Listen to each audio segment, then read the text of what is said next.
Hey everyone, this is Kevin from thechesswebsite.com, and today we are in round 2 of the 2016 Sinquefield Cup. Our competitors today both drew in round 1, so they are going to be looking for a victory today. White's going to be played by the Frenchman MVL. He is the second-ranked player in the world, only behind Magnus Carlsen. He's been on a tear the past few years, an exciting player to watch. His opponent, playing the black pieces, Vishy Anand, fan favorite, currently the 8th ranked player in the world, but he always comes really prepared for these tournaments. So I'm anxious to see how he plays in this particular game. We do have an exciting one today. Starts out with pawn to e4. Pawn c6, knight f3, pawn d5, knight c3. So getting into the two-knight variation in the Caro Kann, then knight f6, pawn e5. Now this particular variation, Bobby Fischer used to play a long time ago when he was younger. Didn't really play it as he moved up in the ranks, and we don't see this very often. So, if nothing else, we have a doozy on our hands, because we just don't see this variation that often, and so we don't talk about it very often. Knight to e4, and then we have some secret tech coming out on only the 5th move. MVL decides to play knight to e2. Kind of a head-scratcher when I saw it. I usually don't see this particular play. I'm not sure what he's worried about, or if he just has a particular reason that he likes to play this, but usually you might see bishop to e2 getting ready to castle on the king side. You're not too worried about your opponent taking your knight. You can always just respond, take back here, having double pawns here on the c file with pawn on b2. That's completely fine. Opens up the door for the dark square bishop, queen to get involved into the game. So I'm not just too worried about what he's afraid of. He definitely doesn't want to take here, because then after the pawn recaptures, the knight on f3, it's just kind of weird having the pawn all up in your business. But he decides to go ahead and do some secret tech, knight to e2, and then queen down to b6. Now this setting is up for the potential quickest mate I've seen and high-level play in a long time. Queen down here to f2 would be checkmate. Obviously, we're not going to see that today. These players are way too skilled for that. Pawn to d4, really the only way to stop this that makes any sort of sense, but this also solidifies his pawn on e5. Pawn to e6, just Vishy Anand solidifying his own pawn chain, and then knight back here to g1. Another one of those head scratchers where I didn't expect him to play knight to f3 and then right back here to g1 a little bit later. Knight to g3, maybe forcing. I know he doesn't like this knight here on e4, but knight to g3 kind of forcing this move. If he takes, okay, that's going to be completely fine. Recapture with his own pawn. He's not in too bad a shape, but decides to play knight to g1 and then pawn to f6. We do see pawn f3 forcing the knight back to g5. Capture here on f6 after the recapture.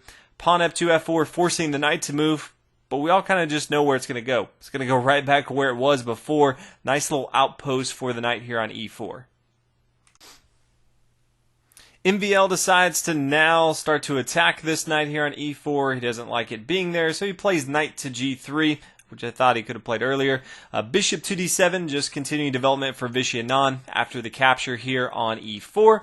Then bishop to c3. Solidifying the pawn chain also solidifies the square here on b4. Doesn't want the bishop to come down here, b4, with tempo, checking the king. So plays pawn here to c3. And the knight here to a6, but all of a sudden black has a lead in development. All the major minor pieces are in the first rank for white. Don't see that very often when we're 13 moves into the game. On the opponent side, Vishy Anand doing a pretty good job. Now, he can't castle on the king side. White's definitely blown that plan up, but he can always castle on the queen side if he wants to, if he's given that option. His knight really couldn't come to c6 or d7 like he would want to, but later on he can easily get this knight involved into the game. After pawn to c5, he can have an exchange, then bring his knight over here to c5. Nice little central square, would also defend the square here on e4. So it definitely has some options, Vishy Anand, right now with a slight advantage just from the development standpoint. Now queen to h5, making sure that his opponent does not castle, so that's the route that he decides to go for. King to d8. No real other option. Bishop to c4, just getting more pieces involved into the action, recognizing that he was behind in development. King to c7, opening up the door for the rook to get involved since he can't castle. It's kind of the only way. Pawn to a4. He notices his opponent has a king here on c7. He's going to be on the queen side for a while, so he starts to push forward on the queen side. Later on, he can castle on the king side, have some safety, but he wants to go ahead and start attacking on the queen side. since he does see some weakness here. Pawn here to c5, partly stopping the attack from the queen coming over here if it wants to. Also wants to just break up some of the synergy that white has with his pawn structure. Knight to e2, getting ready to castle on the king side. Rook to d8, just a little bit protection on the semi-open file. Once he has a discovered attack with the bishop, wants to make sure that if this pawn were to capture, that he does have more attackers on this d file. Bishop to e3, and all of a sudden, MVL has done a good job. He was behind in development just a few moves ago. He's kind of stopped any sort of attack that Vishy Anand could have had. His opponent does have a exposed king right now, so all in all, MVL's fought back, and I'd say right now it's about even on board. Vishy Anand continues with pawn to f5, solidifying his pawn chain, also stopping the queen from getting over to the queen side, especially attacking the square here on c5. Anytime you can block off your opponent's most important piece, their queen, from where all the action is, which is on the queen side of the board, definitely take that opportunity to do that. Castle on the king side, king back here to b8, and then queen up here to f7. So starting to get a little bit aggressive on board. Knight back here to c7. It's pretty bad. There is a poison pawn here. A lot of times, why doesn't he just come down and take this material? But if he takes, all of a sudden we're going to see rook over here to b1, and this queen is going to fall. So that's going to be bad. That's why we don't see that on board. Knight to c7 is the move. Pawn up here to a5, just starting to attack, pushing on the queen side as we talked about. MVL has a very specific plan. His queen here on f7 is really just causing havoc on the king side. And then on the queen side, he's just going to be looking to push his pawns, get his bishops in the center of the board, really putting pressure, get his other rook involved, and just try to choke his opponent on the queen side. First we see queen to c6, queen here to f6, attacking the rook. First we see the bishop down here to d6, kind of a discovered defense with the rook here on d8, defending that rook there on h8. Pawn takes on c5, we see the bishop recapture, and that up here to d4, kind of clogging things up a little bit. Queen to d6, pawn up here to b4. You start to see a lot of pressure around this e6 square. We have the queen, we have the bishop, we have the knight attacking his pawn, we have the knight, the bishop, and the queen all around the square here on c6. So both sides, they're going to really be looking to hold on to this. You could see some later moves. A rook over here to e8, trying to hold down that material, but keep an eye on that e6 square. Queen back here to e7, saying, okay, I'm going to go ahead and take your queen if you want to take my bishop. We're obviously not going to see that from MVL. Brings his queen back here to h6, and so the bishop comes back here to d6. So alleviating some of that pressure that white had right away. And then rook over here to d1, open file, both sides really trying to control that open d file. Rook here to f8, controlling this f-file for a little while. Bishop back here to f2. If he wants to, he can bring his bishop to h4, pinning down the queen to the rook. One of those pieces is going to fall. So that's kind of where white's thinking right now. But rook here to f7, or f6, excuse me, forces this queen to move. The queen comes back here to h4. I almost think it would be better to play queen to h3. If this rook ever moves, it's going to be a discovered attack on the queen. The bishop pretty much has to be here on f2 to protect that. So all in all, I think the queen back here to h3 is a little bit safer. It's still attacking the square here on h7, and there's no real benefit from it being here on h4. But in the game, decides to play queen to h4, and then knight down here to d5. Now the next move is pretty interesting from MVL. He decides to go kind of bonkers and go for some pretty crazy exchanges on board. He sees his pawn here on e6, which we've been talking about for a while, and he decides now's the time to go ahead and start attacking it with his knight. Takes here on e6. I think he probably could just take it here on d5. That makes sense after the pawn recaptures. Queen back here to h3. I think he's going to be safe here. But instead, I think he's just been eyeing that square for a while, so he says, now's the time. Takes on e6. The bishop captures. Bishop takes here on d5. Now the pawn, kind of an in-between move down here to e3. almost forcing this a little bit. Bishop takes on e3.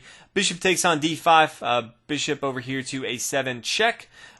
King takes on a7, but then the queen comes down here to f2. And I'm not sure if MVL did not recognize this next move, and it's just bishop to c5. Nice little decoy move, kind of forcing the queen to come here after the queen recaptures. Then all of a sudden, rook to d7. So let's take a step back and look at this. All of a sudden, MVL gave a lot of exchanges on boards, and at the end of the day, they're equal in material, but Vishy Anand has a bishop to the 3 extra pawns that MVL has. Getting into the late game, you always want those pieces on board. You can just do so much. Pawns, if you're up in material, it's one thing, but if your opponent has more pieces, they can just apply too much pressure, gobble up those pawns, and all of a sudden, any sort of advantage or equal position that you have just goes out the window. So Vishy Anand getting into the endgame with a much better position.